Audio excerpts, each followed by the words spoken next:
Assalamualaikum warahmatullahi wabarakatuh. Shalom, Om Swastiastu, Namo Buddhaya, Salam Kebajikan.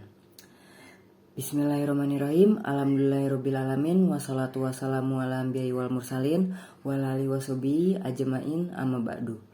Sebelumnya saya ingin berterima kasih kepada dosen pengampu bahasa Indonesia yang telah memberikan tugas UAS ini. Sebelumnya perkenalkan, saya Muhammad Gavin Bisma dengan NIM 07031242429167 ingin menjelaskan secara singkat tentang tugas esai UAS yang sudah saya buat sebelumnya, yang bertemakan skill komunikasi bagi politisi yang berjudul Komunikasi Politik Analisis Debat Capres 2024. Oke, pada pembukaannya, komunikasi adalah hal yang sangat penting di dalam kehidupan manusia. Kita tidak bisa hidup tanpa berkomunikasi. Hal apapun yang kita lakukan adalah komunikasi. Pada kehidupan sehari-hari, kita berkomunikasi lewat lisan, tulisan, perilaku, dan gambar. Komunikasi diartikan sebagai proses penyampaian pesan yang disampaikan oleh komunikator kepada komunikan sebagai penerimanya. Terjadinya komunikasi juga dikarenakan hasil dari adanya hubungan sosial di dalam masyarakat, kelompok, atau antar individu. Maka dari itu, komunikasi memiliki peran yang sangat penting dan mendasar bagi kehidupan manusia karena setiap individu memerlukan kemampuan berkomunikasi di hidupnya. Nah, selanjutnya, berbicara tentang politik, komunikasi juga sangat penting dalam politik, apalagi bagi seorang politisi. Sudah menjadi dasar untuk memiliki skill komunikasi agar dapat terus melanjutkan hidupnya di bidang perpolitikan. Komunikasi pada politik adalah proses bertukarnya pesan-pesan yang berkaitan dengan kekuasaan, pemerintahan, dan kebijakan publik.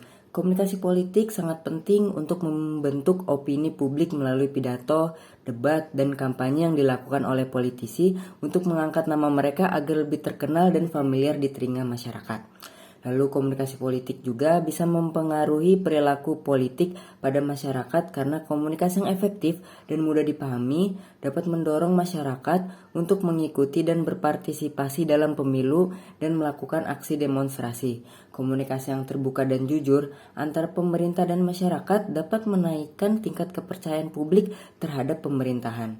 Selain itu, komunikasi pada ranah politik juga dapat menyelesaikan konflik-konflik yang sedang terjadi, yang mana kita tahu bahwa di ranah politik pasti sering terjadi beberapa konflik. Dengan komunikasi, konflik tersebut dapat diselesaikan. Dalam pemilu, capres dan cawapres sebelum pencoblosan dilakukan, langkah-langkah yang harus mereka jalani yaitu dengan berkampanye dan debat. Mereka masing-masing memiliki jatah dan hak untuk berkampanye sesuai dengan cara dan strategi mereka sendiri. Seperti berkampanye lewat sosial media, bagi-bagi bantuan sosial, menjadi orang yang terupdate agar menarik perhatian Gen Z. Para pasangan calon ini juga disediakan forum untuk debat mengenai visi, misi, dan program kerja masing-masing calon. Seperti halnya kemarin disiarkan debat Capres 2024 di TV lokal yang menyajikan mengenai visi, misi, dan program kerja dari ketiga calon presiden.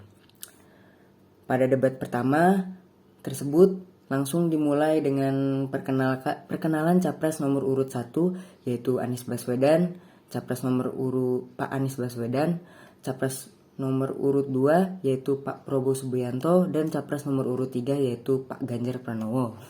Debat dimulai pada calon Presiden nomor urut 1 pada sesi pertama yang menyampaikan argumennya tentang hukum di Indonesia yang tidak sesuai dengan seharusnya hukum itu ditegakkan dan harus ada perubahan. Lalu Pak Anies juga dalam penyampaian argumennya memiliki cara yang cukup menarik.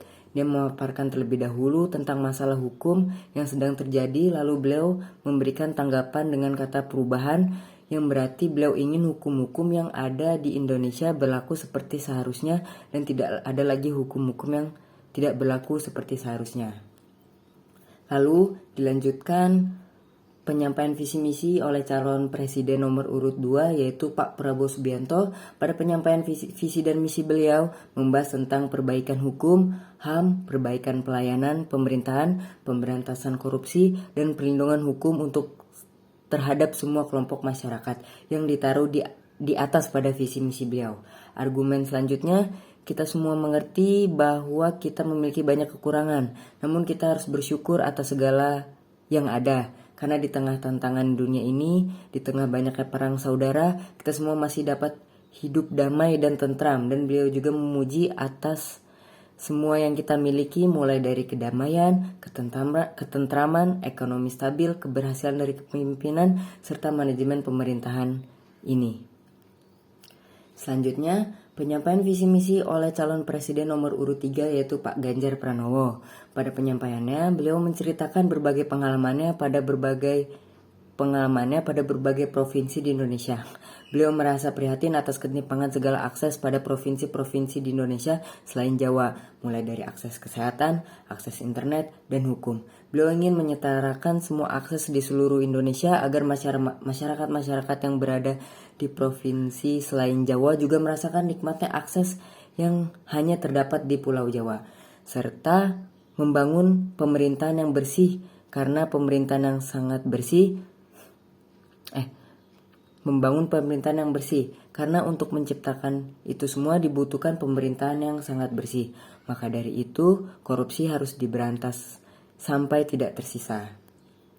Nah, jadi kesimpulannya, setelah pembahasan mengenai pengertian politik serta analisis debat perdana sesi pertama calon presiden 2024, dapat disimpulkan bahwa komunikasi politik adalah komunikasi yang berada di lingkup politik, dan juga komunikasi politik sangat penting untuk diterapkan karena dapat mempengaruhi keberhasilan seorang politisi dalam memerintah, menjabat, memimpin sebuah desa, kota, dan negara. Dengan adanya komunikasi dalam politik memudahkan pemerintah mempengaruhi, memberitahu, serta melaksanakan program kerjanya, dan masyarakat dapat berpartisipasi serta mengikuti arahan-arahan dari pemerintah setempat yang melakukan kebijakan-kebijakan tertentu. Sekian dari saya. Mohon maaf apabila ada salah-salah kata. Wassalamualaikum warahmatullahi wabarakatuh.